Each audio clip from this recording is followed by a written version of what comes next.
Azizi memberitahu kedua-duanya akan dibawa ke mahkamah pada Selasa untuk proses reman dan polis percaya mereka dapat membantu siasatan kes berkenaan.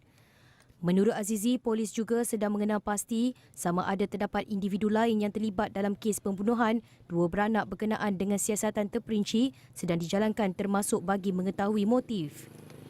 Dalam kejadian pada Sabtu, mayat wanita dan anak perempuannya ditemukan dalam keadaan menyayat hati di sebuah rumah di kampung sekolah Juru dipercayai menjadi mangsa pembunuhan.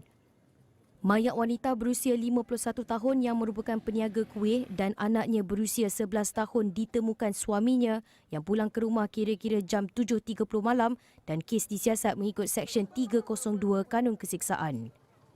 Susulan kejadian itu, polis telah menahan reman suami wanita terbabit yang berusia 57 tahun selama seminggu hingga 25 Oktober bagi membantu siasatan.